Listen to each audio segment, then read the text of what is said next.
Hello. Hi. Hello.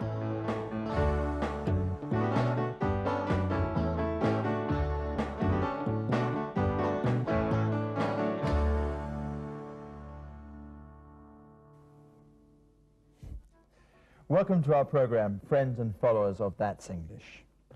Sarah, it's your turn. In today's program, we're going to talk about class distinction, social behavior, and taboos in Britain. Social class is like the color of your eyes. People notice it. Really? Poor thing. She thinks she's upper class just because she's been to Ascot. With that income and that terrible accent. Remember these words, upper, middle, and lower class. You will hear them in today's documentary. You will also hear the word income. It means ingresos.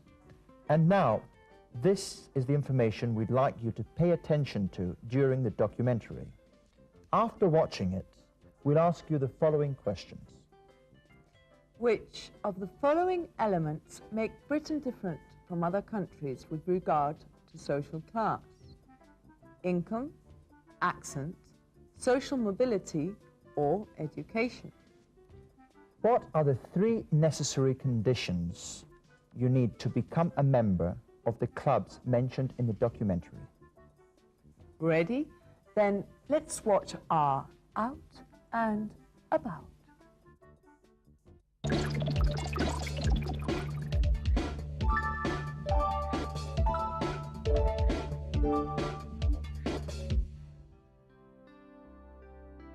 For centuries, there was a rigid separation between social classes in Great Britain.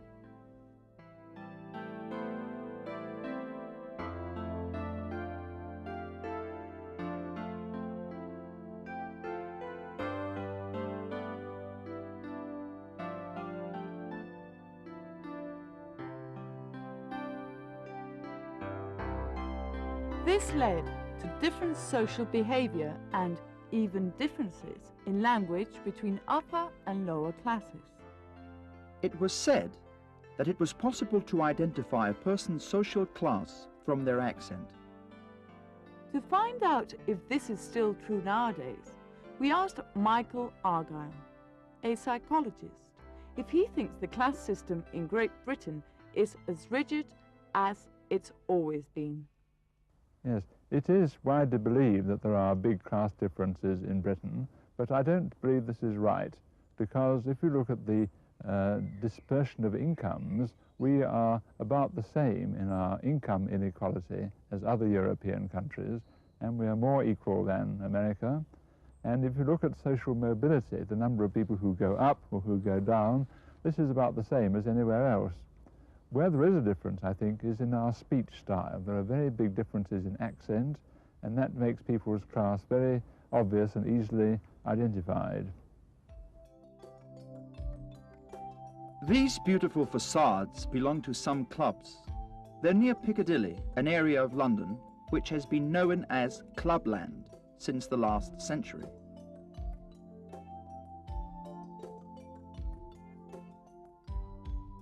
The club is a typically British institution.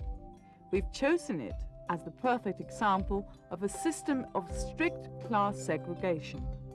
Clubs also show some taboos in British society. To talk about taboos and clubs, we spoke to a specialist, the sociologist Susan Merchant. Could you give an example of a strong taboo in British society? I suppose we're talking about taboos. We could actually link it in with the class system in England. It's very difficult, if you look at someone coming from lower classes, they've got an accent. To be accepted into the upper classes with a lower class accent is quite difficult, particularly if it's a male. One of the most well-known taboos about clubs is the fact that women are excluded. A respected club found itself in trouble when Margaret Thatcher was elected Prime Minister. It was a tradition in that club to grant membership to all British Prime Ministers, but women were not allowed to join. Nowadays, women can go into certain areas of men's clubs, but they can't be members. We asked Susan if some clubs still require strange conditions for the admission of a new member. About strange conditions, I think if you're talking about whites, you've got to be male. No females are allowed, just simply males, and you're talking about middle to upper class. Clubs are certainly quiet places, ideal for reading, studying, meditating, or, if one so wishes, for boredom. Many of these clubs are real museums. They house beautiful old furniture, crockery, beautiful prints and paintings, portraits of distinguished members. In the past, there were some strange clubs, such as the Club of Silence, whose members were not allowed to speak, or the Club of Fat Men. But only the more artistic, political, or aristocratic have survived to the present. Clubs now have economic problems and have been declining since the 1950s. But in former times, there were meeting places for important people of the British cultural, scientific, or political worlds.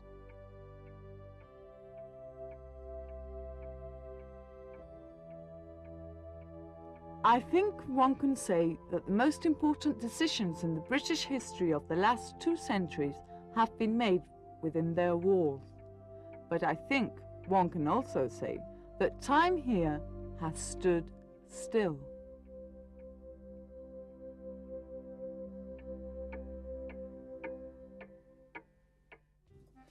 Let's have a look at the questions.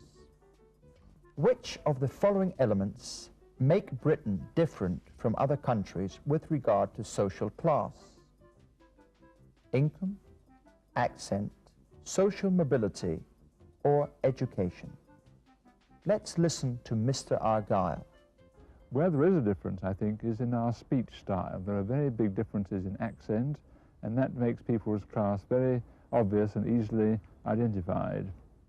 So the answer is accent. It's the difference of accents that makes Britain different from other countries. What about the second question? What are the 3 necessary conditions to become a member of the clubs mentioned in the documentary? Let's see. About strange conditions, I think if you're talking about whites, you've got to be male. No females are allowed, just simply males, and you're talking about middle to upper class. So to be a member of one of those clubs, you have to be white, male, and middle to upper class. I'm sorry, Sarah, you're not allowed in most clubs. Well, neither are you. Yes, but in my case, sex is not the reason. It's my income. And your manners, too. Manners? I'll show you in the sketch what I can get with good manners.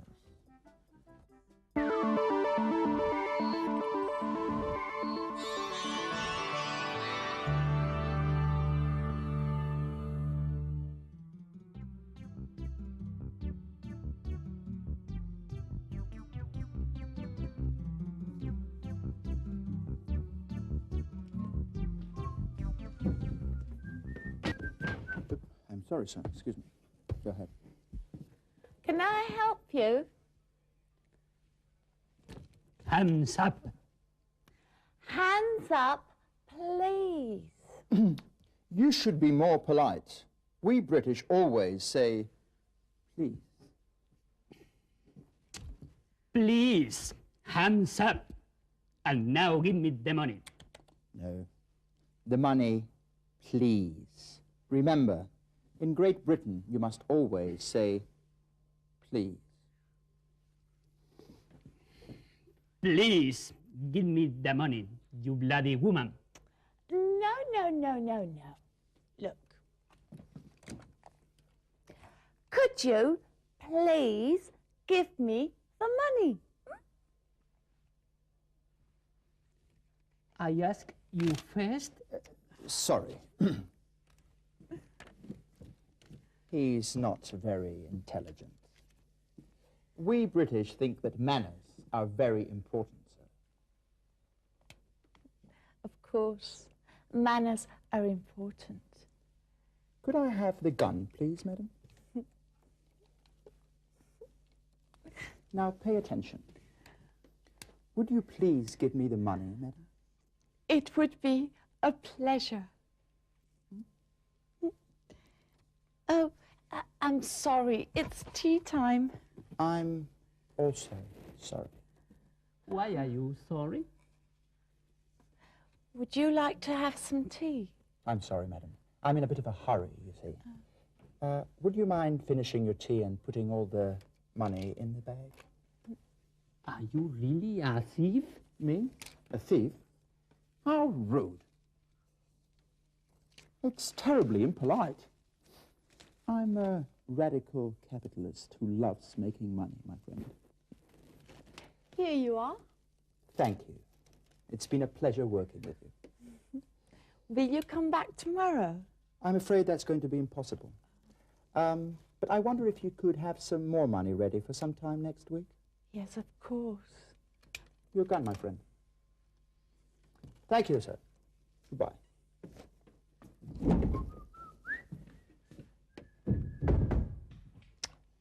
It's all a question of manners.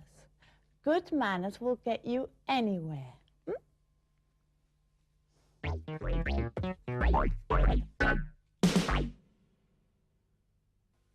Gary, I must admit you were perfect. Lo tenías bien ensayado, ¿verdad? Well, a gentleman is a gentleman, whatever the circumstances, Sarah. No, si no me refería a lo de caballero, me refería a lo de ladrón. Ha, ha, ha. Bueno, okay. Well, I think it's time for us to watch the summary of what we've learnt in this unit.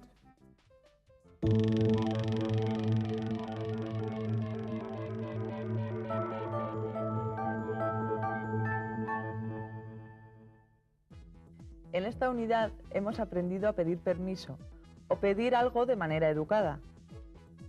Could you please give me the money? We've also learned the use of negative questions to ask for confirmation, to make invitations and exclamations. Won't you come? We'd love to see you. Y a decir algún taco suave. Give me the bloody money. Well, and that's all for today. But we'll see you in the next program of That's English. What are you doing? Say bye, Sarah. They say you clean pearls with champagne. Is that true, Gary? I don't know. I never clean my jewels. When they get dirty, I throw them away. Goodbye. Bye.